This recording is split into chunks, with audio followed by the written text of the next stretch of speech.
प्यारे साथियों, एक बार फिर से आप सभी का स्वागत है target with Abhishek YouTube channel में। और देखिए, यूपी त्रिपल मंत्रा पेट द्वारा चलाया जा रहा है पेड गारंटी कोर्स में सारी चीज़ें आपको भेजी जा चुकी हैं और उसी क्रम में एक पब्लिक वीडियो बनाया जा रहा है। सब हिस्ट्री का हमने हिस्ट्री से शुरुआत की है और ये तीसरा वीडियो हिस्ट्री में। आई होप कि कोशिश करेंगे इस वीडियो में कंप्लीट हो जाए। अगर नहीं कंप्लीट हुई तो चौथा वीडियो बना दिया जाएगा। आप सभी का डिमांड है, लगातार आपकी डिमांड भी आ रही है कि सर कंप्लीट करा जाए, वीडियो के माध्यम से चीज़ें अच्छे अंडरस्टूडेबल हो रही है। तो अब देखिए, दो वीडियो हमने ऑलरेडी डिस्कस कर लिया आप सभी के। जो भी मित्र अभी तक नहीं देखे हो तो पहला वीडियो दूसरा वीडियो जरूर देख लीजिएगा, ताकि एक माइंड मेकअप बेहतर तरीके से हो जाए और सारी चीज़ें आपको बेहतर तरीके से समझ में आ जाए। देखिए, आप अगर पेड गारंटी कोर्स हमारा ज्वाइन करना चाहते हैं तो ये जो गिवन नंबर है, इन गिवन नंबर पे आप जैसे ही मैसेज करेंगे तो पेड 2022 करके जैसे ही मैसेज करेंगे, ठीक है, पेड 2022 करके जैसे मैसेज किया आपको पूरा डेमो PDF मिल जाएगा, डिटेल्स मिल जाएगी। और अभी ऑफर चल रहा है 99 रुपीज़ में कंप्लीट कोर्स मिल जा रहा है आपको, तो आप इसको जरूर ज्वाइन कर लीजिएगा, ठीक है। चलिए आगे देखते हैं। इसमें सल्तनत काल में देखेंगे तो सल्तनत काल तो काफ़ी बेहतर तरीके से चीज़ों को समझाया गया है इसमें। और सबसे पहले देखेंगे सल्तनत काल में तो 5 वंश है। सल्तनत काल में कुछ में है 5 वंश है और इसमें 5 वंशों में सबसे पहले कौन सा है, ठीक है, यहाँ से देख लेते हैं, चेंज कर लेंगे। सबसे पहले गुलाम वंश है। अभी मैं इसका वो ट्रिक बता दे रहा हूँ, आपको हमेशा याद हो जाएगा। फिर खिलजी वंश है, तुगलक वंश है, सैयद वंश है और लोधी वंश है। देखिए, सल्तनत काल के अंतर्गत इन 5 वंशों का क्रम पूछा जाता है। तो मैं आपको एक ट्रिक बता दे रहा हूँ यहाँ पे। गुल खिलाए तुगलक सैयद लोधी, ठीक है। तो ये एक तरीके से आपको क्रम याद रखना है। क्रम याद रखने के लिए गुल खिलाए मतलब गुल से गुलाम वंश, खिलाए से मतलब खिलजी वंश, तुगलक सैयद लोधी से आप क्रम जान लीजिए। इनका टाइम पीरियड ध्यान रखना है आपको, कई बार टाइम पीरियड भी पूछा जाता है। गुलाम वंश का 1206 से 1290, 84 साल ये इनकी वो रहती है, इनका शासनकाल रहता है। और खिलजी वंश होता है, देखिए इसमें एक चीज़ और मैंने मेंशन कर दिया, कुतुबुद्दीन ऐबक द्वारा इसकी स्थापना की थी। खिलजी वंश का जलालुद्दीन खिलजी द्वारा, और उन्हें 1290 से 1320 में। तुगलक वंश का गयासुद्दीन तुगलक हो जाएगा इसके संस्थापक, और 1320 से 1414। सैयद वंश के खिज्र खां संस्थापक हो जाएंगे 1414 से 1451, और लोधी वंश के बहलोल लोधी 1451 से 1526, ठीक है। आगे देख लेते हैं। इसमें नेक्स्ट पॉइंट है गुलाम वंश के बारे में डिटेल्स जो दे रखी है, ये पे डिटेल्स हम देख लेते हैं। सबसे पहला जो पॉइंट है इसमें, संस्थापक कुतुबुद्दीन ऐबक प्रमुख शासक थे। भारत में तुर्की राज्य के पहला संस्थापक था। ऐबक नाम तुर्क जाति से संबंधित था। 24 जून 1206 में इसका राज्याभिषेक और पहली राजधानी इन्होंने किसको बनाया था, लाहौर को बनाया था। ऐबक की उनकी उदारता एवं दानशीलता के कारण उसे कुतुबुद्दीन लाख बख्श की उपाधि दी गई थी। उपाधियाँ और क्या क्या थी, कुरान खान, लाख बख्श, हातिम ताई और मिनहाज उस सीरीज दिया गया था। ये जो हातिम ताई का इसकी उपाधि थी। 1208 में गौरी के भतीजे गयासुद्दीन महमूद से दास्ता मुक्ति पत्र मिला था। 1210 में, अभी मैं बताऊंगा इनको गुलामों को गुलाम किसको बोला जाता है, कुतुबुद्दीन के बाद में जो शासक आएंगे। 1210 ईस्वी में लाहौर में चौगान खेलते समय घोड़े से गिरकर उसकी मृत्यु हो गई। कई बार ऐसा पूछा गया है कि गुलाम का ऐसा कौन सा शासक था जिसका चौगान खेलते समय घोड़े से गिरकर मृत्यु हुई, तो ये कौन से थे, ये कुतुबुद्दीन ऐबक ही थे, ठीक है। चलिए अगला जो पॉइंट है वो डिस्कस कर लेते हैं यहाँ पे। देखिए अगला पॉइंट में इसमें क्या है कि ऐबक की अकस्मात मृत्यु के कारण आराम शाह को गद्दी पर बैठाया गया, लेकिन कुछ दिन बाद वो अयोग्य शासक जब सिद्ध होता है तो उसको हटा दिया जाता है। शमशुद्दीन इल्तुतमिश। अब इल्तुतमिश इसके बारे में काफ़ी इंपॉर्टेंट चीज़ है और इसको याद रखना भी बेहद ज़रूरी है, तो सारा पॉइंट यहाँ पर डिस्कस कर लेते हैं। सबसे पहला पॉइंट है इल्तुतमिश के बारे में। ऐबक का गुलाम बोला जाता है, गुलामों का गुलाम इसी को बोला जाता है। कुतुबुद्दीन ऐबक का दामाद था, ये इलवरी तुल के बदायूं का गवर्नर था। इसे दिल्ली सल्तनत का वास्तविक संस्थापक माना जाता है, किसको, इल्तुतमिश को, ठीक है। तो ये पॉइंट आपको महत्वपूर्ण है, तो आप सभी को याद रखना है। नेक्स्ट पॉइंट है, इसमें देख लेते हैं। अगला पॉइंट है जो इंपॉर्टेंट पॉइंट है, 1229 में बगदाद के खलीफा से सुल्तान की उपाधि प्राप्त करने वाला प्रथम शासक था, और 40 गुलाम सरदारों का एक गुट बना था जिसके तुर्कान चहलगामी बोला जाता था। इसको ऐसे बोलते हैं, तुर्कान फिर चहलगामी, ठीक है। तो ये वैश्य के थ्रू हो गया था। इसकी मृत्यु 1236 अप्रैल 1236 में होती है। इसके बारे में डिटेल्स नहीं पूछता। ये क्वेश्चन पूछा जा चुका है, कई बार पूछा गया है। तो 1236 से 1240 के बीच में इनका शासनकाल रहता है। अभी RRB NTPC का मेंस हुआ था, लेवल आई थिंक लेवल 2 या लेवल 5 में आया था। मैं खुद एग्जाम दिया था तो इसमें प्रश्न पूछा था। भारत की पहली महिला सुल्तान महिला मुस्लिम शासिका थी। इल्तुतमिश के पुत्र रुकनुद्दीन फिरोज को हटाकर शासिका बनी थी। और रजिया ने पर्दा प्रथा का त्याग कर तथा पुरुषों की तरह चोगा, काबा जिसको बोलते हैं, कुलाह टोपी पहनकर राजदरबार में खुले मुँह से जाने लगी। रजिया ने मलिक जमालुद्दीन याकूत को अमीर या खुर, जिसको घोड़े का सरदार बोलते हैं, नियुक्त किया था। रजिया की शादी अल्तुनिया के साथ हुई थी, ठीक है। इससे शादी करने के बाद रजिया ने पुनः गद्दी प्राप्त करने का प्रयास किया, लेकिन असफल। रजिया की हत्या कर दी जाती है 13 अक्टूबर 1240 में डाकू के द्वारा कैथल के पास कर दी जाती है, ठीक है। नासिरुद्दीन मोहम्मद, देखिए जिन जिन शासकों के बारे में आपके सिलेबस में दे रखा है उन्हीं का उल्लेख हम कर रहे हैं। नासिरुद्दीन महमूद के शासनकाल मिनहाजुद्दीन सिराज मुख्य काजी के पद पर था, जिसने अपनी पुस्तक तबकात नासिरी लिखी थी। तो मिनहाजुद्दीन सिराज का ये जो पुस्तक है वो बहुत ज़्यादा इंपॉर्टेंट है, कई बार एग्जाम में पूछा जा चुका है, तो इसको याद रखना है। इन्होंने ही बलबन को उलूग खां की उपाधि प्रदान की थी, जिसको बाद में अमीर हाजिब बनाया गया, ठीक है। चलिए अगला पॉइंट देख लेते हैं, इसमें क्या क्या इंपॉर्टेंट चीज़ है। गयासुद्दीन बलबन, किसके बारे में देखेंगे? गयासुद्दीन बलबन के बारे में। 1266 से 1286 के बीच में बलबन का वास्तविक जो नाम था बहाउद्दीन बलबन था। इसे उलूग खां तुगरिल को उसकी भी उपाधि दी जाती है। इसने अपने सैनिकों को नगद वेतन दिया तथा तुर्की प्रभाव को कम करने के लिए उसने सिजदा मतलब घुटने के बल बैठकर सिर झुकाना, पाबोस सुल्तान के पांव चूमना तथा नवरोज उत्सव की फारसी परंपराओं का प्रचलन अनिवार्य कर दिया गया था। देखिए जो सिजदा था ये घुटनों के बल बैठकर, ये भारतीय परंपरा भी रही है। भारतीय परंपरा जो आप जैसे प्राचीन काल में गुरुओं के पास में लोग जाते थे, जो शिष्य जाते थे, और जैसे ही वो पहुंचते थे तो इनका दंडवत प्रणाम करने का एक प्रथा रहती थी, ठीक है। विद्रोहियों के प्रति उनके लौह एवं रक्त की नीति का अनुसरण किया और इसे ही राजत्व का सिद्धांत बोला जाता था। कई बार प्रश्न पूछा जा चुका है कि राजत्व का सिद्धांत किसने फॉलो किया था, तो ये बलबन थे, ठीक है। इसका राजत्व सिद्धांत ईरान शासकों से प्रभावित है, जिसने तुर्कान चहलगामी की समाप्ति की। तुर्कान चहलगामी क्या थी? ये 40 सरदारों का गुट था, इसको खत्म कर दिया था इसने, ठीक है। बरीद ममालिक गुप्तचर विभाग और दीवाने अर्ज जो सैन्य विभाग था, इसके नाम से फेमस थे, ठीक है। अगला नेक्स्ट पॉइंट देख लेते हैं, इसमें जो सबसे इंपॉर्टेंट है वो उन्हीं का समावेशन भी किया गया है और कोशिश यही की गई जो जो प्रश्न पूछे गए उन्हीं को अटेंड करने का। इसने सीरी नामक नगर बसाया था और विद्वान अमीर खुसरो और अमीर हसन इनके दरबार में रहा करते थे। अंकिर में तो जो थी मृत्यु जो हुई थी 1286 में थी। भारत में इस्लामिक वास्तुकला के बारे में देख लेते हैं, इसमें थोड़ा सा पॉइंट था इसमें जो आपका सिलेबस है उसके अकॉर्डिंग, तो ये चीज़ें मेंशन की गई यहाँ पे, ठीक है। चलिए, भारत में गुंबद निर्माण और मेहराब निर्माण कला का विकास हुआ, ठीक है। कुरान की आयत, कमल, स्वास्तिक आदि का प्रयोग हुआ। इसमें मानव एवं पशु की आकृति का प्रयोग नहीं था। कुव्वत इल इस्लाम मस्जिद दिल्ली में निर्माण करवाया गया। भारत की प्रथम मस्जिद, जैन मंदिर और वैष्णव मंदिर के भी अवशेष मिले। 2.5 दिन का झोपड़ा अजमेर में निर्माण करा गया। इसमें बौद्ध मठों के अवशेष प्राप्त हुए हैं। विग्रहराज चतुर्थ द्वारा लिखित नाटक हरिकेल में इसका वर्णन किया गया।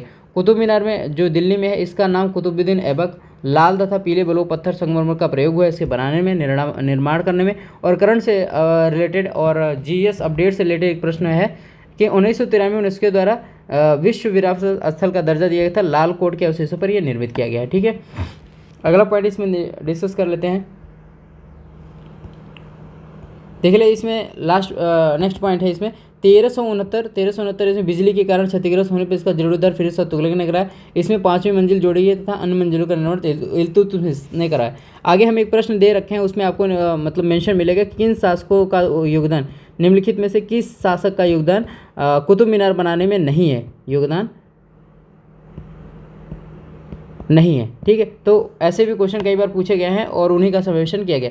खिलजी वंश के बारे में देख लेते हैं। और जलालुद्दीन खिलजी, ये खिलजी वंश का संस्थापक था। इसकी राजधानी किलोखरी थी और कैफूबाद द्वारा निर्मित थी, ठीक है। 2000 मंगोलों ने इसके शासनकाल में इस्लाम को स्वीकार किया तथा इनको रहने के लिए मंगोलपुरी की स्थापना कराई गई।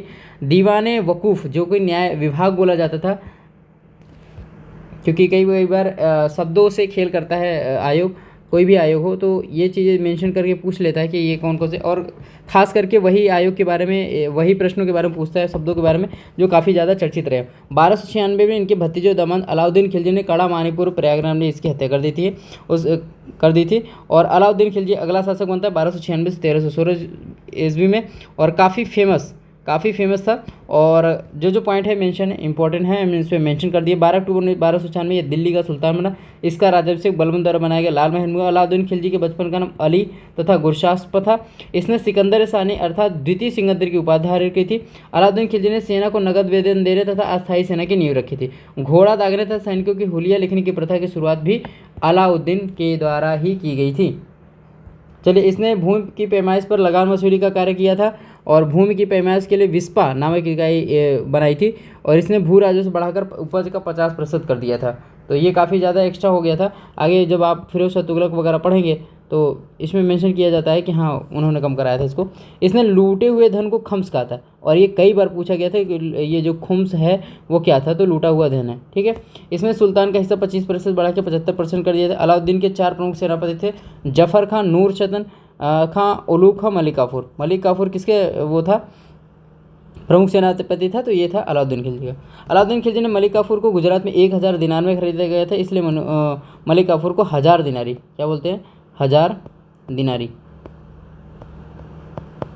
दिनारी ऐसे लिखेंगे। ठीक है, 1000 दिनारी बोला जाता था।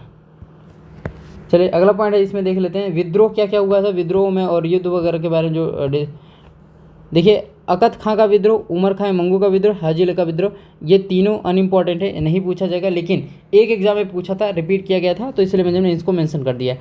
अलाउद्दीन खिलजी अभियानों को 2 भागों में बांटा गया। उत्तर भारत के अभियान से अलाउद्दीन ने उत्तर भारत के कई राज्यों को जीत लिया था। जीते हुए राज्यों को उसने अपने साम्राज्य मिला था, जबकि दक्षिण के राज्य को जीतकर भी अपने साम्राज्य मिलाने में असफल रहा। दक्षिण के जो अभियान रहा है वो लास्ट में औरंगजेब करता है, और वहाँ से उसका पतन चालू हो जाता है। तो इस चीज़ को देख के आप समझ सकते हैं कि दक्षिण के अभियान में हर कोई सफल नहीं रहा था। ठीक है, चलिए रणथंभौर जो विजय था, इस समय यहाँ का शासक हम्मीरदेव था, और 1300 ईस्वी में रणथंभौर अभियान हुआ। हम्मीरदेव के मंत्री रणमल के विश्वासघात के कारण 1301 में अलाउद्दीन खिलजी के किले को जीत लिया गया। अलाउद्दीन खिलजी ने इस किले को जीता था। और चित्तौड़ विजय, चित्तौड़ अभियान जो था 1303 ईस्वी में हुआ था, और इसमें क्या क्या हुआ था ये सारी चीज़ें हैं मेंशन करे हैं, देख लीजिए इसको। देखिए 1303 ईस्वी में चित्तौड़ अभियान में अलाउद्दीन खिलजी ने रानी पद्मावती के लिए किया था, और इन्हीं के ऊपर पद्मावत मूवी बनी थी। पहले पद्मावती थी, फिर उसके बाद पद्मावत कर दिया गया था। ठीक है, राजा रतन सिंह को पराजित किया, किंतु रानी पद्मावती ने चित्तौड़ के मेला उत्सव जौहर कर लिया था। मालवा विजय क्या है, मालवा विजय 1305 ईस्वी में हुआ था। इनका क्रम पूछा गया है, एक बार एक चीज़ मैं आपको बता दूं, अलाउद्दीन के विजयों का क्रम पूछा गया है। ठीक है, तो ये क्रम है, इस हिसाब से इसको याद रखना है। इस समय यहाँ का शासक महलक देव था। 1905 में मालवा अभियान हुआ, और महलक देव पराजित हुआ, मालवा को सल्तनत में मिला दिया गया था। दक्षिण भारत का अभियान देवगिरी का अभियान किया जाता है। इस समय देवगिरी का शासक रामचंद्र देव था। 1300 मलिक काफूर ने देवगिरी पर आक्रमण किया। देवगिरी अभियान के पश्चात सुल्तान से 1 लाख स्वर्ण मुद्राएं प्रदान की थी, और राया का उपाधि इनको दी थी। ठीक है, दक्षिण भारत में अलाउद्दीन खिलजी के निर्माण कार्य देख लेते हैं। और अलाउद्दीन खिलजी का निर्माण कार्य जो है इसमें अराई दरवाज़ा जो कि दिल्ली में है, सीरी का किला जो कि दिल्ली में है, हजार खंबा महल जो कि दिल्ली में, इसका निर्माण करवाया गया था। ठीक है, चलिए नेक्स्ट पॉइंट देख लेते हैं इसमें तुगलक काल के बारे में। तुगलक काल की जो डिटेलिंग है उसको देख लेते हैं इसमें। 1320 से 1414 ईस्वी में गयासुद्दीन तुगलक के बारे में सबसे पहले देखते हैं। सितंबर 1320 में खुसरो खां को हराकर दिल्ली में तुगलक वंश की स्थापना की गयासुद्दीन तुगलक ने। इसके पिता का संबंध तुर्की जाति तथा माता का संबंध हिंदू धर्म से। उपाधि इसने क्या क्या धारण की थी, उपाधि इसने धारण की थी सल्तनत काल का प्रथम सुल्तान, जिसने गाजी की उपाधि धारण की थी। गाजी मध्य एशिया की लड़ाकू जनजाति बोली जाती थी। मलिक उल गाजी की उपाधि धारण की, और यह उपाधि इसने मंगलों को हराने के बाद धारण की थी। ठीक है, किसने, गयासुद्दीन तुगलक ने। प्रमुख कार्य देख लेते हैं इनके क्या क्या प्रमुख कार्य रहे हैं। इसने अमीरों को पुनः भूमि वापस कर दी, नहर निर्माण तथा डाक व्यवस्था को शुरू किया। ये इंपॉर्टेंट है, बहुत इंपॉर्टेंट है। आगे हम अगर नहर की व्यवस्था को व्यापक तौर पे देखेंगे तो फिर उस तुगलक के टाइम में देखेंगे।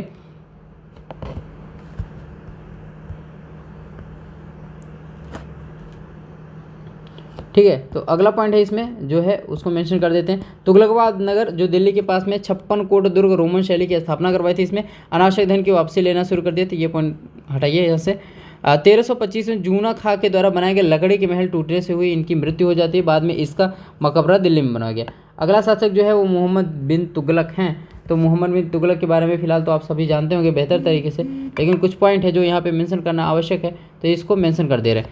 1325 में पिता गयासुद्दीन की तुगलक की मृत्यु के बाद शासक बनते हैं। इसे दिल्ली का सर्वाधिक शिक्षित सुल्तान कहा जाता है, लेकिन नीतियों की विफलता के कारण से स्वप्नशील, पागल, रक्त पिशाच, मूर्ख विद्वान, और कई बार इसको रंगीला शासक भी बोल देते हैं। ठीक है, आई थिंक मेरे हिसाब से रंगीला शासक इन्हीं को बोला जाता था। चलिए देख लेते हैं ये इनके जो नीतियाँ थी, इनकी नीतियों को लेकर प्रश्न कई बार पूछा गया है कि दोआब क्षेत्र जो गंगा यमुना के बीच का क्षेत्र 50% कर, इनको 3 चीज़ें हैं, कर वृद्धि, तांबे की मुद्रा का प्रचलन,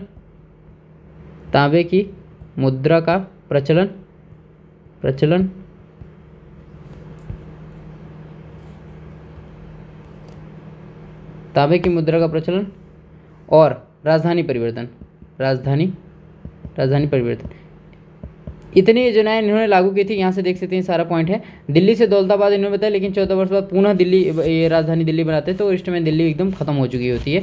सांकेतिक मुद्रा का प्रचलन करते हैं, लेकिन जो सांकेतिक मुद्रा था उन्होंने लोगों ने अपने घर में ही बनवाना चालू कर दिया था, जिसकी वजह से इनको बहुत ज़्यादा लॉस होता है। एडवर्ड थॉमस ने इसे प्रिंस ऑफ मनियर्स, प्रिंस ऑफ सिक्के के ढालने वाला सुल्तान कहा था। इसने बहुत बड़ी सेना में थी। कराची अभियान हिमालय क्षेत्र में, खुरासान अभियान मध्य एशिया के बीच चला था, और जिसके बाद इनको बहुत ही ज़्यादा हानि हुई थी, जिसकी वजह से एक तरीके से कर्ज में डूबे, या जो भी एक साम्राज्य के तौर पे जो भी खजाना होता है वो खाली हो गया होता है। कृषि सुधार में कृषि सुधार देखभाल कर दीवाने कोही विभाग की स्थापना की थी, और दीवाने कोही को लेकर कम से कम मोर देन 20 टाइम्स प्रश्न पूछा जा चुका है डिफरेंट एग्जाम में, आपको याद रखना है।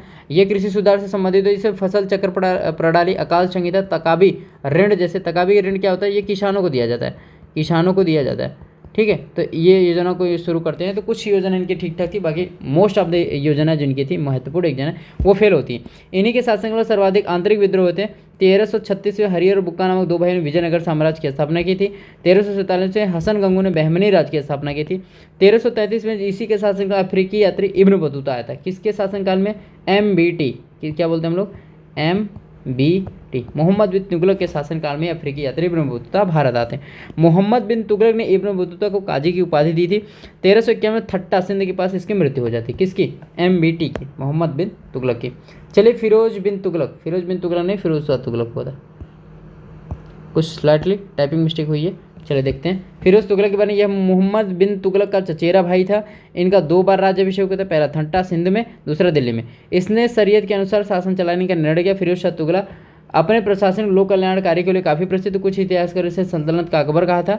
सल्तनत का अकबर या अकबर का पूर्वगामी, क्या? अकबर का पूर्वगामी भी बोला जाता है इनको। यह ब्राह्मणों पर जजिया कर लगाने वाला पहला मुस्लिम शासक था। और ऐसे एक कनेक्ट करके आप देख सकते हो, औरंगजेब ने अपने यहाँ सबसे ज़्यादा ब्राह्मणों की नियुक्ति की थी, दासों के रूप में और अदर क्षेत्र के रूप में, ठीक है। और ऋणों की समाप्ति, इसने किसानों के ऋण को माफ़ कर दिया था। ऑलरेडी मैंने बताया है कि जब पिछला बता रहा था कुछ देर पहले, तो पॉइंट बता दिया था, काफ़ी कम कर दिया था करो, कई जगह पे इन्होंने माफ़ कर दिया। खराज, खुम्स, जजिया, जकाती, ये 4 प्रकार के कर थे प्रचलित। राजनीतिक अपराधों को दंड विधा में परिवर्तित किया। सरकारी सेवाओं को वंशानुगत बनाया था। नगद वेतन की जगह जागीर देने की व्यवस्था इन्होंने फिर से शुरू की थी, ठीक है। इसने 3 प्रकार की मुद्राओं का प्रचलन किया था, संसगनी, अध और विख। इसने अनेक नहरों का निर्माण किया। ये नहरें दिल्ली और हरियाणा के मध्य केंद्र थे। जो किसान इन नहरों से सिंचाई करते थे उन्हें हक सर्व, जो कि सिंचाई कर के रूप में जाना जाता था, 1/10 देना पड़ता था। यह सर्वाधिक दास प्रेमी था। इसने दासों के नियंत्रण के लिए दीवान बंदगान नामक विभाग की स्थापना की थी, जो कि किससे संबंधित थी? दासों से, ठीक है। अगला पॉइंट है इसमें जो देख लेते हैं, यह सर्वाधिक हो गया है। इसने अनेकों सिफा खाना, जो कि निःशुल्क चिकित्सालय की स्थापना कराई थी, और दारुल सफ़ा नामक राजकीय अस्पताल भी खुलवाते। इसकी आत्मकथा जो है फुतुहात फिरोज शाही है। किसने लिखा है? ये खुद फिरोज शाह तुगलक ने। चलिए 1389 में इनकी मृत्यु हो जाती है। उसके बाद शुरू होता है सैयद वंश। सैयद वंश में क्या क्या इंपॉर्टेंट पॉइंट है, चलिए वो देख लेते हैं। सैयद वंश में 1414 से लेके 1451 तक चलता है। दिल्ली का एकमात्र शिया वंश होता है। सैयद वंश का संस्थापक था ये खिज्र खां। इसने सुल्तान के स्थान पर रैयत आला की उपाधि धारण की थी। खिज्र खां तैमूर लंग का सेनापति था। खिज्र खां की मृत्यु 20 मई 1421 ईस्वी में हो जाती। खिज्र खां के पुत्र मुबारक खां ने शाह की उपाधि धारण की। इसे यमुना नदी के किनारे मुबारकाबाद का नमक नगर बसाया था। सैयद वंश का अंतिम शासक अलाउद्दीन आलम शाह था। आगे देख लेते हैं लोधी वंश के बारे में। लोधी वंश के बारे में जो इंपॉर्टेंट डिटेल्स है उसको, ठीक है। 1451 से 1521 ईस्वी के बीच लोधी का शासनकाल रहता है। सबसे पहला शासक या संस्थापक आप कह सकते हैं कि संस्थापक बहलोल लोधी था। इसने दिल्ली प्रथम अगवान राज्य की स्थापना की थी। बहलोली सिक्के का प्रचलन करवाया था। अपने सरदारों को मकसद अली कहकर पुकारा था। सल्तनत कालीन सुल्तान में सर्वाधिक समय तक सुल्तान रहने वाला ये शासक था बहलोल लोधी, ठीक है। चलिए अगला पॉइंट जो है वो डिस्कस कर लेते हैं। सिकंदर लोधी, इसे निजाम खां के नाम से भी जाना जाता था। 1504 ईस्वी में इसने आगरा, किसने? सिकंदर ने, और नामक शहर को बसाया था। और 1506 में इसने आगरा को अपनी राजधानी बनाता है। इसने भूमि नापने के लिए गज ए सिकंदरी नामक इकाई शुरू की थी। अनाज से कर हटाया था। यह गुलरुखी नाम से अनेक अपनी कविताएं लिखता था, ठीक है। इसने आयुर्वेद ग्रंथ का फारसी में अनुवाद किया, जिसे फरहंग ए सिकंदरी के कहा गया है। 1570 में इसकी मृत्यु हो जाती है। उसके बाद आता है शासक इब्राहिम लोदी, ठीक है। सिकंदर लोदी के बाद कौन आता है? इब्राहिम लोदी। और आगरा की स्थापना, और आगरा को इसने वो बनाया रहता है अपनी राजधानी, इस वजह से फेमस रहता है। अब बात करते हैं इब्राहिम लोदी। यह लोदी वंश का अंतिम शासक था। 1570 में ग्वालियर के शासक विक्रमजीत को पराजित किया था। खतौली का युद्ध बहुत इंपॉर्टेंट है, आपको याद रखना है। इब्राहिम लोदी और राणा सांगा के बीच होता है, मालवा को जीतने के लिए हुआ था। इसमें राणा सांगा ने इब्राहिम लोदी को पराजित कर दिया था। 21 अप्रैल 1500 में पानीपत का प्रथम युद्ध इब्राहिम लोदी और बाबर के बीच में हुआ था। बाबर ने अपने तोपखाना कुशल सेना की मदद से इस युद्ध को जीत लिया था, और यहीं से शुरुआत किसकी हो जाती है? मुगल साम्राज्य की। ठीक है, अब आपने एक चीज़ दे रखा है तो आप कहिए, तो मैं इसको पॉज करके सबसे पहले आपको क्वेश्चन करा दे रहा हूँ। दोस्तों, आपने दिल्ली सल्तनत देख लिया, तो दिल्ली सल्तनत से संबंधित प्रश्न देख लेते हैं। आपके पिछले जब वीडियो में पढ़ा रहा था तो उसमें यहाँ तक मैंने रोका था। तो क्वेश्चन नंबर 23 देख लें। इसमें कौन सा, इसमें से देख लेते हैं, एक मिनट थोड़ा पॉइंटर ले लें। इसमें से कौन सा सुमिलित नहीं है? लाख बख्श की उपाधि किसको मिली थी? कुतुबुद्दीन ऐबक को, तो ये बिल्कुल सही है। तुर्कान चहलगामी की उपाधि का संस्थापक एक इल्तुतमिश को होता है। दिल्ली सल्तनत की दूसरी महिला सुल्तान कौन थी? रजिया। तो आगे देखते हैं तबकात नासिरी की मिनहाजुद्दीन सिराज। ठीक है, ये बिल्कुल सही है।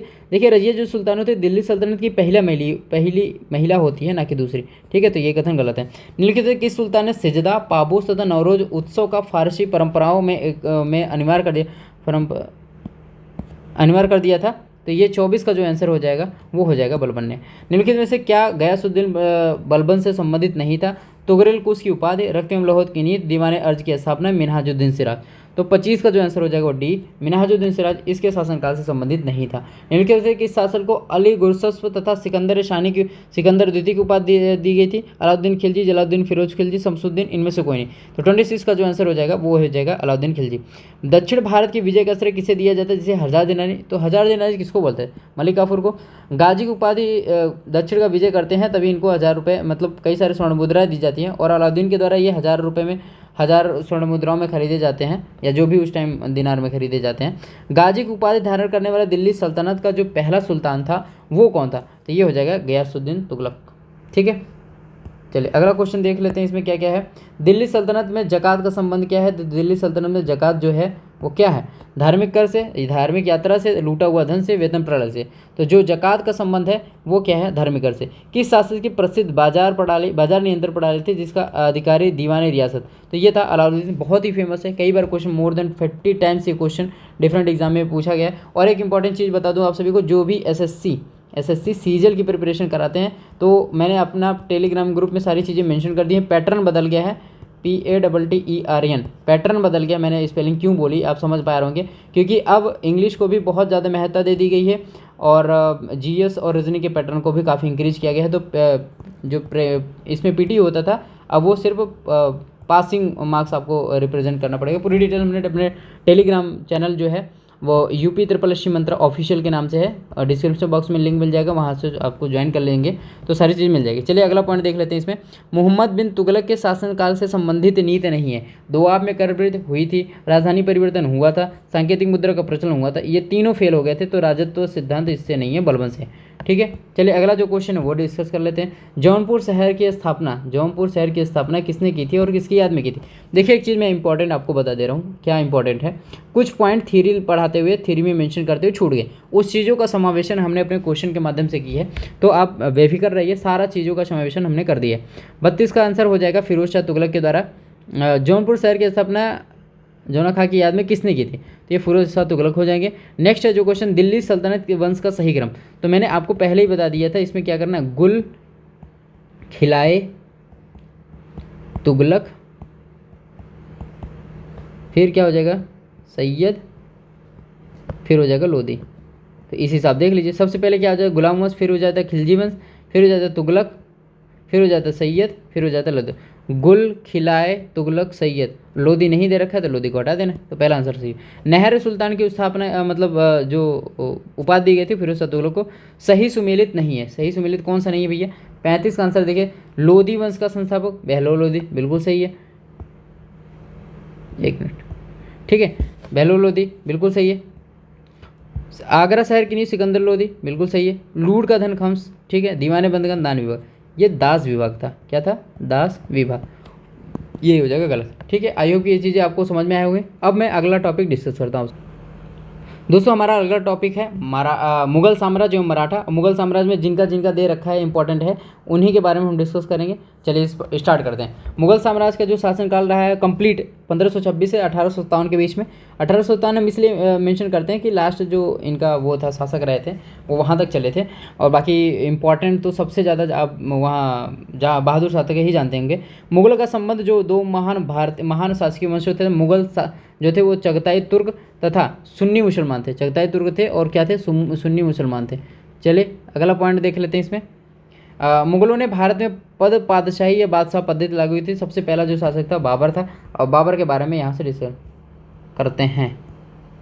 ठीक है, चलिए बाबर भारत में मुगल वंश का संस्थापक था। जन्म जो था फरवरी 1483 में फरगना में हुआ था।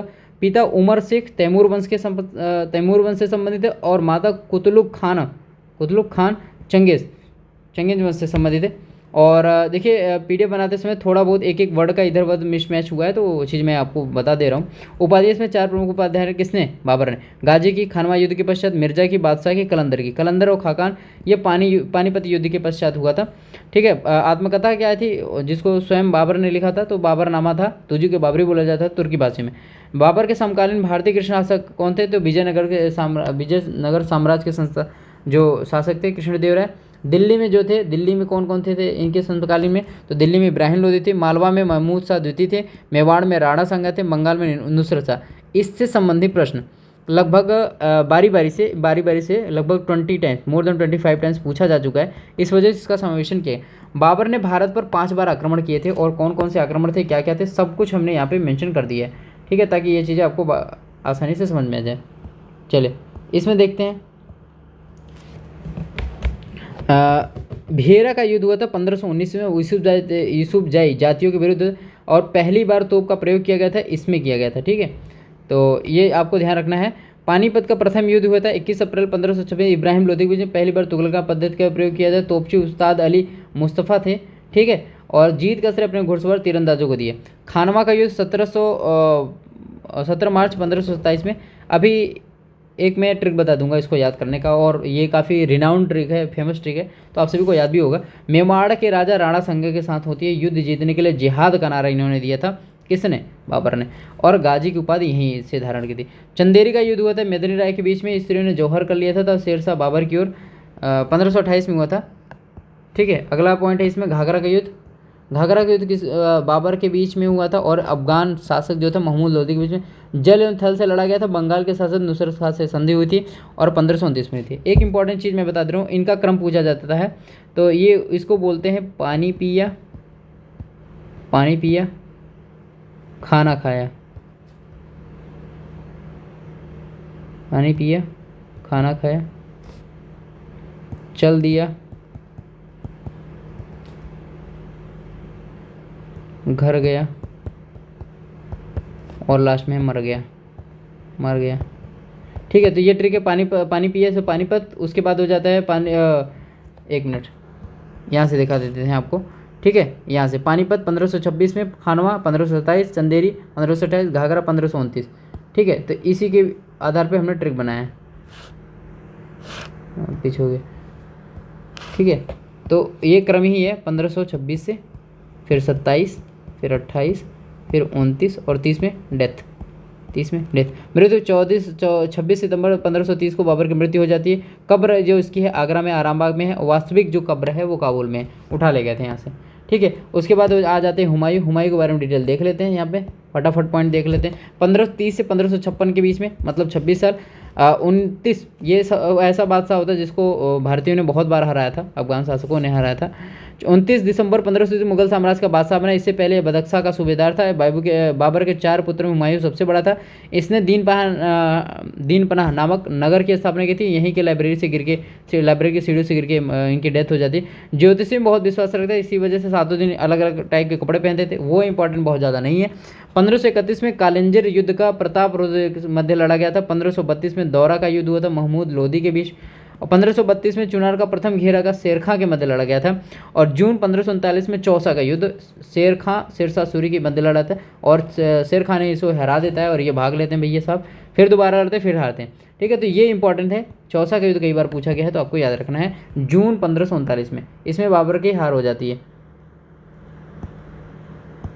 ठीक है, 1500 आगे है 1540 में कन्नौज या बेलग्राम का युद्ध होता है, फिर से शेरशाह के ही बीच होती है और फिर से ये हार जाते हैं और शेरशाह अपने अधीन सारा साम्राज्य कर लेते हैं। मृत्यु 1556 में दीनपना भवन में पुस्तकालय से गिरने के कारण होती है। दफन दिल्ली हाजी बेगम दरबार में द्वारा और उत्तर भारत की वास्तुशैली में नए दौर का आरंभ इन्हीं के शासनकाल से होता है। हुमायूं के मकबरे में संगमरमर पत्थर लगाया गया था। हुमायूं नाम की रचना गुलबदन बेगम एक तरीके से इनकी नातिन कह सकते हो आप, क्या कह सकते हो, नातिन, इन्हीं के द्वारा कराई गई थी। ठीक है, चलिए अगला देख लेते हैं। शेरशाह सूरी का भाई मेंशन है तो इसको ध्यान रखना बहुत बेहद जरूरी है। 67 वर्ष की आयु में 1540 में दिल्ली में सूर्यवंश की स्थापना की। इनका जन्म 1472 में जौनपुर उत्तर प्रदेश में हुआ। बचपन का नाम फरीद था। शेर खां की उपाधि शेर खां, हजरत आला, शेरशाह और चौसा युद्ध के बाद शेरशाह उपाधि धारण करते। 1545 में कालंजर अभियान के दौरान उनका नामक यंत्र से इनका डेथ हो गई थी और ये खुद ही के ऊपर आके गिर गया था। कुल मिला के एक तरीके से अगल बगल गिर गया था जिससे फट जाने से इनकी डेथ हो जाए। मकबरा इनका सासाराम बिहार में यूपी ट्रिपल एससी लोअर से लेकर यूपी ट्रिपल एससी लोअर 2019 से लेकर कई सारे एग्जाम में लगातार पूछा जा चुका है, तो याद रखना। यही प्रश्न मेरा एक बार गलत हो गया था डाउट के चक्कर में और इस वजह से ये आज तक मुझे याद है। ठीक है, चलिए अकबर के बारे में डिटेल में देख लेते हैं। ज़्यादातर प्रश्न इनसे ही पूछे जाते हैं। 15 अक्टूबर 1542 और इनका टाइम पीरियड आपको रखना है 1556 से लेकर 1605। हुमायूं पिता, माता हमीदा बानो बेगम, स्थान राणा वीरसाल महल अमरकोट, यहीं जन्म होता है राजपूतों के घर में। बचपन का नाम जलाल था। हुमायूं की मृत्यु के समय अकबर कालानौर पंजाब का शासक थे और 14 फरवरी 1556 में बैरम खान ने कालानौर में 13 वर्ष की आयु में ईंट का सिंहासन बनाकर अकबर का राजाभिषेक किया था और उपाधि जलालुद्दीन मोहम्मद अकबर बादशाह और गाजी की उपाधि। अकबर का शासन किस हिसाब से था, क्या क्या चीज़ें थी, ये चीज़ें मेंशन की गई। देखो एक दो बार ये प्रश्न पूछा गया फिर भी पूछे जाने की संभावना इस वजह से मैंने बता दी है। बैरम खान का संरक्षण 1556 से 1560 तक होता है। बाद में यही इनकी डेथ करवाते हैं। जब ये षड्यंत्र करने लगते हैं तो मर्डर करवा दिया जाता है। महामनगा पेटीकोट शासन इनके दौरान क्या क्या था। 1560 से 1562 में अकबर का फिर शासन होता है 1562 से 1605 के बीच में। ठीक है, चलिए नेक्स्ट पॉइंट देख लेते हैं। बैरम खां एक संरक्षक होते हैं जिनको बहुत ज़्यादा रिमेंबर किया जाता है और 1556 से 1560 तक अकबर का संरक्षक ने उपाधि खान बाबा, हुमायूं तथा खाने की उपाधि अकबर द्वारा दी गई थी। प्रमुख और पानीपत के द्वितीय युद्ध में हिमू का रहा था। देखिए जो अकबर थे, कौन, अकबर, तो ये एक कहते हैं प्रतिरूप होते हैं शासक का। प्रतिरूप, पूरी लड़ाई किसने लड़ा था, पूरी लड़ाई बैरम खान लड़ते हैं। ठीक है, 31 जनवरी 1561 में पाटन नामक स्थान में मुबारक खान ने बैरम खान की हत्या कर दी। महामनगा 1560 से 1562 में अपनी धाय माँ महामनगा के प्रभाव में रहा, इसलिए इसे पर्दा या पेटीकोट का शासन कहा गया। जिस वक्त इनके प्रभाव में रहे थे ये जो कहते थे वही हिसाब से शासन चलता था। अकबर ने महामनगा के पुत्र माधव खां को मार दिया था जिसके वियोग में महामनगा की मृत्यु हो जाती। ये छत पर से एक बार फेंकवाते नहीं मरते, फिर से दोबारा उठवा के लाते हैं और फिर से फेंक देते हैं, उनकी डेथ हो जाती है।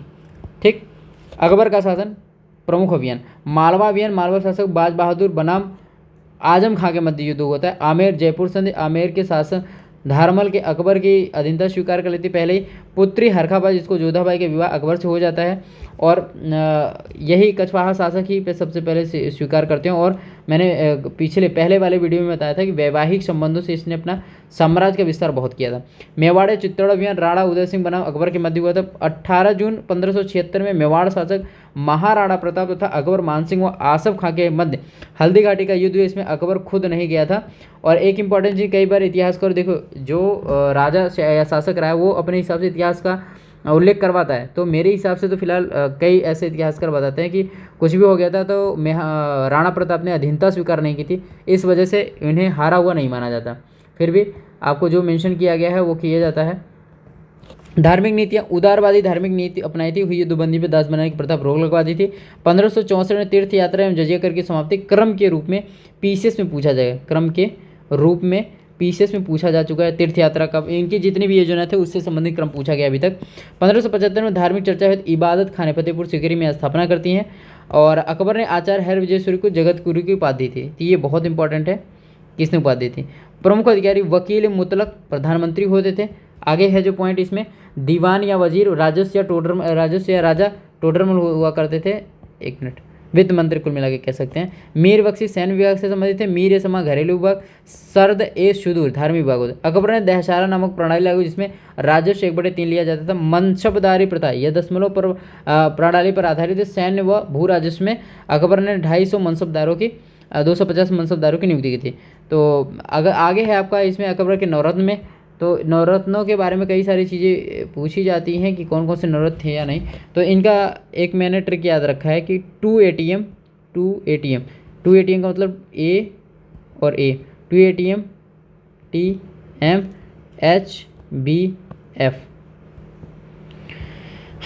ठीक है। तो देखिए ए से क्या हो जाएगा, अबुल फजल, ए से अब्दुल रहीम खान खाना, टी से तानसेन, एम से मानसिंह, एच से हकीम हुकाम, बी से क्या हो जाएगा 2 ATM, ठीक है, तानसेन टोडरमल, 2 ATM, यहाँ तक 2 ATM होगा, ठीक है, तानसेन टोडरमल। HBF से क्या हो जाएगा, हकीम हुकाम हो जाएगा। बी से क्या हो जाएगा, बीरबल। एफ से फैजी, ठीक है। यहाँ से अबुल फजल हो गए, ठीक है। डबल ए से क्या हो जाएगा, अबुल फजल हो जाएंगे, और कौन हो जाएगा, अब्दुल रहीम खान हो जाएगा। टी से 2 लोग होंगे, तो तानसेन हो गए, टोडरमल हो गए, ठीक है, तानसेन टोडरमल हो गए। और एम से 2 लोग होना चाहिए, तो एम से मानसिंह हो जाएंगे और मुल्ला दो प्याजा होंगे। तो एच से हकीम हुकाम हो जाएंगे, बी से क्या हो जाएंगे, पेरबल हो जाएंगे, और एफ से फैजी। तो हमने इसको याद रखा है 2 ATM HBF। देखिए शॉर्ट टाइप की एक बुक थी मेरे पास में, मैंने वहीं से सारी चीज़ों को याद कर रखा है, तो आप भी अपना अपना तरीका अपना सकते हैं। तो ये लोग थे। महत्वपूर्ण तथ्य देख लेते हैं इनके अकबर के शासनकाल से संबंधित जो है पॉइंट इंपॉर्टेंट है। स्थापत्य कला क्षेत्र में अकबर ने दिल्ली में हुमायूं का किला, अकबर में हुमायूं मतलब आगरा में अकबर जो हुमायूं का मकबरा था, आगरा का किला, आगरा का लाल किला, फतेहपुर सीकरी में शाही महल, दीवान खास, पंचमहल, बुलंद दरवाज़ा, जोधाबाई का महल, इलाहाबाद का किला, लाहौर का किला इत्यादि बनवाया था। ये सारी चीज़ें इंपॉर्टेंट है, ये पूछी गई। अकबर की मृत्यु 16 अक्टूबर 1605 ईस्वी में हुई थी। इसने आगरा के निकट सिकंदरा में दफनाया गया था। जहांगीर का शासनकाल देख लेते हैं, ये भी इंपॉर्टेंट है और कई बार पूछा गया है, ठीक है।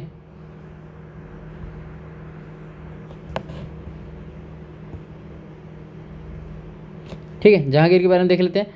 और जन्म होता है आपका 1569 में, माता हरखाबाई होती हैं। इसने 12 अध्यादेश जारी किए जिसे दस्तूर उल अमल कहा जाता था। न्यायप्रिय शासक था। स्वर्ण जड़ित जंजीर, काफ़ी लंबी, कई मीटर्स में, लगभग आधा किलोमीटर या 1 किलोमीटर की लंबी स्वर्ण जंजीर लगवाई थी। कोई भी दरबारी, इन्होंने कहा था कि अगर मैं अपने किसी प्राइवेसी मतलब वक्त में हूँ तब भी आप इस जंजीर को वो कराएंगे, अगर कोई खींचता है या घंटी की आवाज़ आती तब भी मैं न्याय करूँगा, ठीक है। आत्मकथा एक आम पब्लिक के लिए किया गया था। आत्मकथा तुजू की जहांगीरी, स्वयं चित्रकार एवं चित्रकला का संरक्षक था। चित्रकार अब्दुल समद और मंसूर खां को संरक्षण मिला था, कई बार पूछा जा चुका है। आमेर के राजा भगवान दास की पुत्री और मान सिंह की बहन मान बाई से इनका विवाह होता है, और पुत्र क्या होते हैं, खुसरो, ठीक है। इन्हीं को संरक्षण देते हैं। तो गुरु जो सिख गुरु थे उनको क्या कर दिया जाता है, मृत्यु दंड दे देते हैं, ठीक है। चलिए यहाँ पे हम मेंशन किया, हमने परेशान मत होइए, मेंशन किया है तो ये चीज़ें यहाँ से देख लेंगे, ठीक है। आमेर के राजा ये हो गया। इसके बाद उनका दूसरा विवाह मानवती जगत गोसाई पुत्र खुर्रम पैदा होते हैं इससे।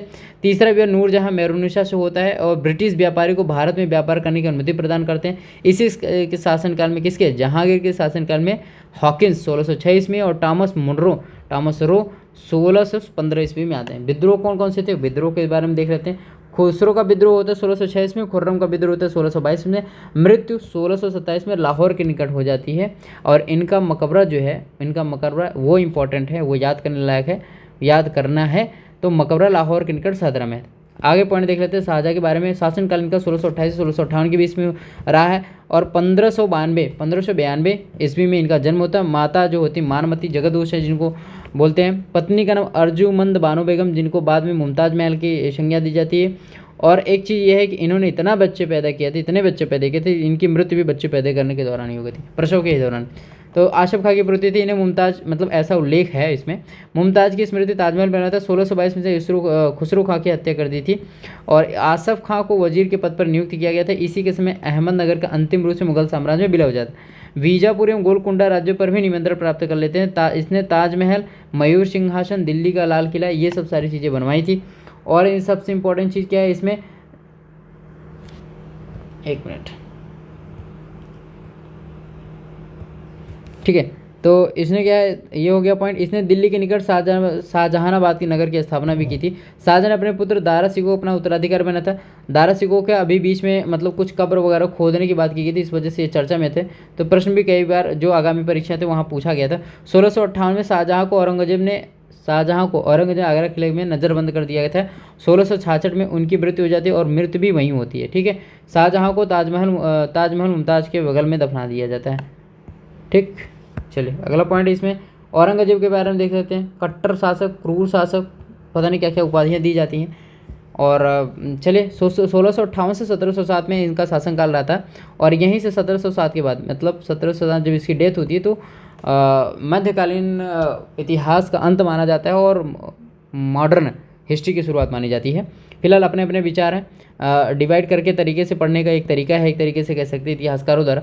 1658 उज्जैन के निकट दोहद नामक स्थान पर इनका जन्म हुआ था औरंगजेब का। माता अर्जुमंद बानो बेगम, पत्नी दिलरस बानो बेगम, इसे जिंदा पीर भी कहते हैं। किसे? औरंगजेब। विजय में इसने बीजापुर में 1686 ईस्वी में तथा गोलकोंडा में 1687 में मुगल साम्राज्य मिला दिया था और इसने ये दक्षिण अभियान ही है। 1669 में पुनः जजिया कर लगाया था। इसने सिख गुरु तेग बहादुर की हत्या करवा दी थी और गुरु गोविंद सिंह जी के बेटों को भी हत्या करवा दी थी। इनको दीवार में चुनवाया गया था और बाल दिवस हाल ही में मनाया जा रहा है। इन्हीं के उपलक्ष्य में इन्हीं जिन बच्चों को वो किया गया था, दफनाया गया था।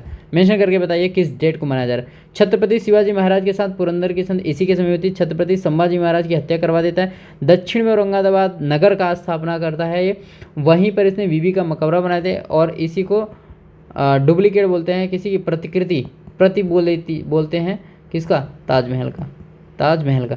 1707 में इसकी मृत्यु हो जाती है। बहादुर शाह साहेब बेखबर बोलते हैं। 1712 से 12 ईस्वी में इनका शासनकाल रहता है। और फर्रुख सियाह जिनको लंपट मूर्ख की उपाधि दी गई है तो 1712 से 1713 के बीच में इनका शासनकाल रहता है। ठीक है, आगे मराठा साम्राज्य हम देख लेते हैं। मराठा साम्राज्य के बाद एंड करेंगे इस सेशन का और कोशिश करेंगे 4th वीडियो में ये चीज़ें कंप्लीट हो। चलिए,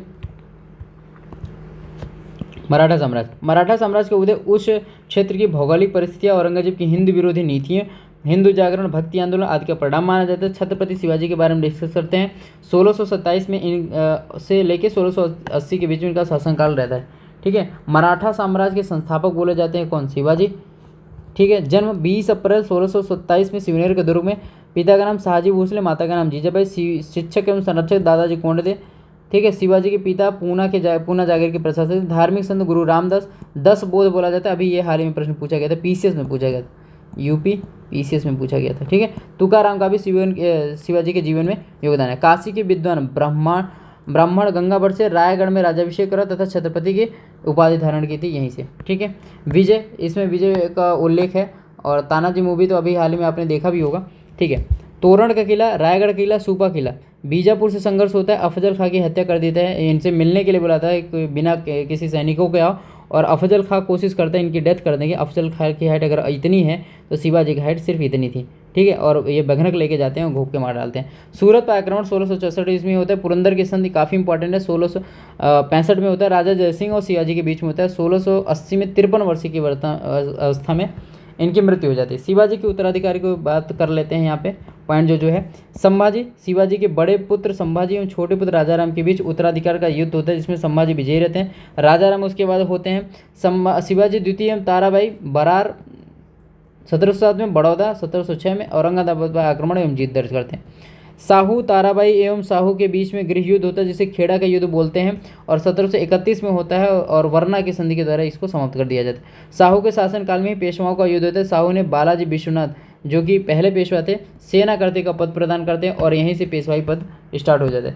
शिवाजी की शासन व्यवस्था के बारे में डिटेल्स जो है वो यहाँ पे मेंशन की गई है, देख लेते हैं। 8 मंत्रियों की परिषद होती है जिसे अष्टप्रधान का उल्लेख किया गया, कई बार प्रश्न पूछा जा चुका है तो इसको याद रखना है। पेशवा जो थे वो प्रधानमंत्री थे। अमात्य वित्त मंत्री को मजूमदार बोला जाता था। मंत्री या वाक्यानुश जो दैनिक कार्यवाही को लिखने वाला था उसको बोला जाता है सुमंत या दबीर विदेश मंत्री होते थे। सचिव या सुरनवीस पत्र व्यवहार देखने वाला होता था। न्यायाधीश पंडित राव धर्माधिकारी होते थे। सेनापति को सर नौबत बोला जाता है। एक इंपॉर्टेंट पॉइंट है यहाँ पे देख लेते हैं आप सभी लोग। ठीक है, नोट, न्यायाधीश और पंडित राव को छोड़कर बाकी सभी मंत्रियों को सैन्य कार्यों में आक्रमण में भाग लेना होता था, कोई भी पद वंशानुगत नहीं थे। चलिए अगला पॉइंट है, इसमें देखिए एक श्रृंखला हमने बना दी है कि किस हिसाब से इनका उल्लेख किया गया। सबसे पहले क्या होते हैं यहाँ देख लेते हैं। प्रांतीय प्रशासन किस हिसाब से था? सबसे ऊपर राज के नीचे सूबा जिसके जो मेन अधिकारी होते थे राज्यपाल और उसके बाद परगना नीचे तालुका। तरफ या मौजा की संज्ञा दी गई। मराठा कालीन अधिकारी क्या क्या थे, कौन कौन थे, क्या क्या बोला जाता था, इसके बारे में उल्लेख किया गया है, देख लेते हैं। मजूमदार जो थे वो आय व्यय का था मालिक था। मिराजदार जमींदार होता था। पाटिल पटेल ग्राम का मुखिया होते थे। कुलकर्णी लेखपाल को बोला जाता था। देश पांडे जिलाधिकारी का। काम विषदार चौथ वसूलने वाला अधिकारी होता था। शिवाजी की सेना का मुख्य भाग पैदल और घुड़सवार थे। घुड़सवार के प्रधान को सर ए नौबत बोला जाता था। ठीक है, अगला पॉइंट है राज व्यवस्था के बारे में देख लेते हैं कि राज व्यवस्था किस हिसाब से थी इनकी। राज व्यवस्था में अहमदनगर के राज्य के मलिक अंबर द्वारा अपनाई गई रैयतवाड़ी प्रथा पर आधारित थी। पैदावार में 30%, अन्य करों को हटाए जाने के बाद 40% गया था। शिवाजी ने चौथ, कई बार ये पूछा गया, 1/4 और सरदेश में 1/10 पड़ोसी राज्यों से वसूलते थे, जो कि मुगल क्षेत्रों की भूमि तो पड़ोसी राज्यों से वसूला जाता था। न्याय प्रशासन फौजदारी पटेल सुनता था। हाजिर मलाजिस के मजलिस अपील का अंतिम न्यायालय था। ठीक है, ब्रिटिश राज्य का अभ्युदय एवं प्रथम स्वतंत्रता संग्राम। ठीक है, ये पॉइंट में मेरे हिसाब से एक बार मैं थोड़ा सा देख लेता हूँ कि कितना ये बड़ा है, उसी हिसाब से इसको पढ़ाता हूँ, क्योंकि एक बार स्टार्ट करूँगा तो जब तक ये एंड नहीं हो जाएगा तब तक सही भी नहीं रहेगा।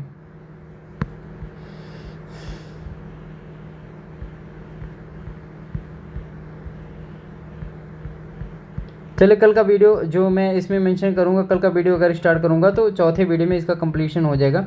तो इस हिसाब से अगर पढ़ाएंगे तो फिलहाल सही हो जाएगा चीज़ें।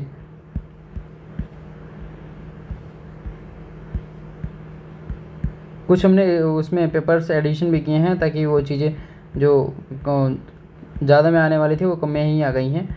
तो इस हिसाब से कोशिश करेंगे। देखिए, अगला जो हमारा पॉइंट है उसमें है ये point,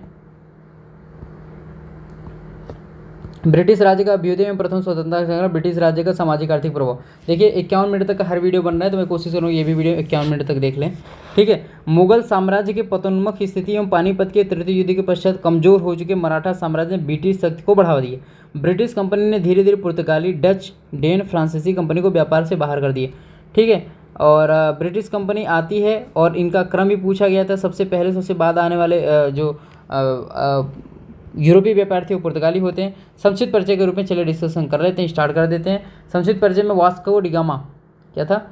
Vasco D gamma Gujarati प्रजा अब्दुल मजीद की सहायता से भारत के पश्चिमी तट पर स्थित कलिकट बंदरगाह पे पहुंचता है 20 मई 1498। कलिकट के तत्कालीन शासक जमोरिन द्वारा वास्को डी गामा का स्वागत किया गया था। 1505 फ्रांसिस्को दी अल्मीडा भारत में प्रथम पुर्तगाली वायसराय बन के आए थे। कौन? Francisco de Almeida. भारत में पुर्तगाली सबसे पहले 1498 में आए और सबसे बाद में 1961 में गए। 1961 में कहाँ? गोवा की जब आज़ादी होती है तब। ठीक है, भारत के साथ व्यापारी के लिए संयुक्त पूंजी के रूप में कंपनी डचों ने आरंभ की थी। डचों ने पुर्तगालियों को पराजित कर आधुनिक कोच्चि में फोर्ट विलियम का निर्माण किया था। बहुत इंपॉर्टेंट है, कई बार पूछा जा चुका है। 1599 में इंग्लैंड में एक मर्चेंट एडवेंचर्स नामक दल ने अंग्रेजी ईस्ट इंडिया कंपनी की अथवा the governor company of merchant trading into east Indies company की स्थापना करते हैं। ये वहाँ के महारानी से आज्ञा प्राप्त करते हैं कि 15 सालों का ये व्यवसाय करेंगे। वहाँ के बाद एक व्यापारिक कंपनी के रूप में भारत में प्रवेश करते हैं। जहांगीर के शासनकाल में ईस्ट इंडिया कंपनी ने सर्वप्रथम 1611 में मसूलीपट्टनम मतलब मछलीपट्टनम एक अस्थायी कारखाने का, देखिए एक प्रश्न पूछने का तरीका भी होता है, अस्थायी या अस्थायी के बारे में भी कई बार पूछा है। और 1613 में सूरत में स्थापित कारखाना अंग्रेजों का प्रथम अस्थायी कारखाना। अस्थायी के बारे में पूछे तो मसूलीपट्टनम मछलीपट्टनम हो जाएगा, और अस्थायी के बारे में पूछे तो 1613 में सूरत। भारत में यूरोपीय व्यापारी कंपनी के आगमन का क्रम था सबसे पहले पुर्तगाली, फिर डच, फिर अंग्रेज, फिर डेन, फिर फ्रांसीसी।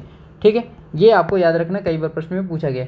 चलिए अगला देख लेते हैं। इसमें सबसे पहले जो चीज़ें मेंशन की गई, कर्नाटक में आंग्ल फ्रांसीसी प्रतिस्पर्धा। देखिए, एक बड़ी सेना दूसरी सेना को पराजित करके संघर्ष से बाहर करके अपना उत्तराधिकार, अपना साम्राज्य अधिकार बनाना चाहते थे, उस बीच संघर्ष हुआ था।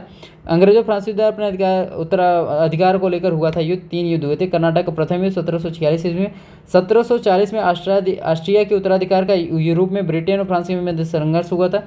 बार्नेट ने ब्रिटिश सेना का नेतृत्व किया था, जबकि गवर्नर डुप्लेन ने फ्रांसीसी सेना का। ये आपको याद रखना है। कर्नाटक प्रथम युद्ध सेंट थोमे के लिए प्रसिद्ध है। पैराडाइज के नेतृत्व में एक छोटी सी फ्रांसीसी सेना ने नवाब की सेना को अड्यार नदी के सेंट थोमे नामक स्थान पर पराजित कर दिया। परिणाम स्वरूप एक्स ला सैपेल की संधि होती है। किस चीज़ के लिए? कर्नाटक के प्रथम युद्ध में 1748 में द्वारा समाप्त हो जाती है। ठीक है, चलिए अगला पॉइंट देख ले। कर्नाटक का द्वितीय युद्ध देख लेते हैं। कर्नाटक के द्वितीय युद्ध में क्या क्या समस्या हुई थी? नासिर जंग मुजफ्फर जंग के बीच उत्तराधिकार का युद्ध हुआ था। और ये लोग क्या करते थे? ये लोग फूट डालो राज करो जैसी नीति शुरू से अपना रखे थे।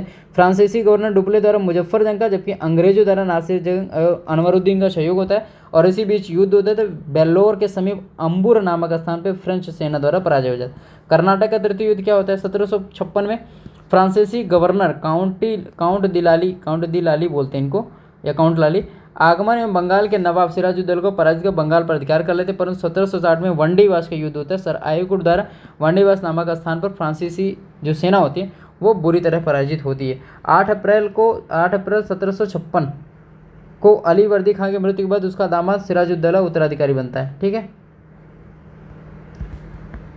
अगला पॉइंट है, इसमें ब्लैक होल की घटना का उल्लेख किया गया। ये ब्लैक होल घटना क्या थी? देखिए बहुत सारा हस्तक्षेप हो रहा था अंग्रेजों की तरफ से, तो अंग्रेजों ने मतलब नवाब ने एक काम किया था, एक कांड कर दिया था एक तरीके से। नवाब सिराजुद्दौला ने अपनी कलकत्ता विजय के बाद 146 अंग्रेज युद्ध बंदियों को एक कमरे में बंद कर दिया था। अगले दिन सिर्फ 23 ही व्यक्ति थे। इस घटना का वर्णन हॉल में किया था, ये भी उसमें से था और ये बच गया था। प्लासी का युद्ध 23 जून 1757, जिसको कहते हैं कि इस युद्ध के विजय के बाद ही अंग्रेजों ने भारत में सत्ता स्थापित करने का प्रयास किया था और 64 के बाद कंफर्म हो गया था कि ये विजय शासक हो गए। ठीक है, प्लासी का युद्ध 23 जून 1757 को रॉबर्ट क्लाइव ने बंगाल के प्रमुख शाहूकार जगत सेठ मीर जाफर को अपने साथ मिलाकर नवाब सिराजुद्दौला के खिलाफ षड्यंत्र रचा था। 23 जून 1757 को दोनों सेनाएं मुर्शिदाबाद के दक्षिण में 22 मील दूर प्लासी के ऐतिहासिक क्षेत्र में टकराई। नवाब की सेना का नेतृत्व विश्वासघाती मीर जाफर ने किया और बीच में भाग जाता है। अंततः नवाब की सेना पराजित हुई। मुर्शिदाबाद और सिराजुद्दौला की मुर्शिदाबाद में हत्या कर दी गई थी। मुर्शिदाबाद में मीर जाफर को कर्नल क्लाइव का गिदड़ कहा जाता है। मीर कासिम नया नवाब बन गया था। राजधानी मुर्शिदाबाद से मुंगेर स्थानांतरित हो गई थी। तो किसने किया था? मीर कासिम ने किया था। ये प्रश्न कई बार बिहार पीसीएस और यूपी पीसीएस में दोनों जगह पे पूछा जाए। बक्सर का युद्ध, यही से इनका सत्ता स्थापक का जो होता है वो श्रेय दिया जाता है। तात्कालिकरण दस्तक का दुरुपयोग था। मीर कासिम इस तरीके से जो प्रयोग थे, दुरुपयोग थे, वो सह नहीं पाता है। तो प्लासी के युद्ध में अधिक महत्व इस युद्ध का था क्योंकि इस परिणाम से तत्कालीन प्रमुख भारतीय शक्तियों के विरुद्ध अंग्रेजी सेना की सर्वश्रेष्ठता प्रमाणित होते। अवध का नवाब सिराजुद्दौला, मुगल सम्राट शाह आलम द्वितीय तथा मीर कासिम की संयुक्त सेना, वहीं दूसरी तरफ अंग्रेजी सेना का नेतृत्व किसने किया था? हेक्टर मोरो ने किया था और ये पराजित कर देता है। अंग्रेजी सेना ने पराजित कर दिया था और इसके बाद होती है इलाहाबाद की संधि और इसी से टॉपिक अपना कंप्लीट करेंगे। बंगाल, बिहार, उड़ीसा पर कंपनी का पूर्ण प्रभुत्व के बदले में मुगल बादशाह आलम को 26 लाख रुपए मुआवजा दिया जाता है, अनुदान दिया जाता है कि अब आप पलटी मार लो यहाँ से। मुगल बादशाह ने नजमुद्दौला को बंगाल का नवाब स्वीकार किया। कंपनी ने अवध के नवाब से कड़ा और मानिकपुर छीनकर मुगल बादशाह को दे दी, जैसे इनका बाप का था। चले बंगाल में 10 शासन, अब यह 10 शासन से अगला चीज़ें हम डिस्कस करेंगे। Thank you.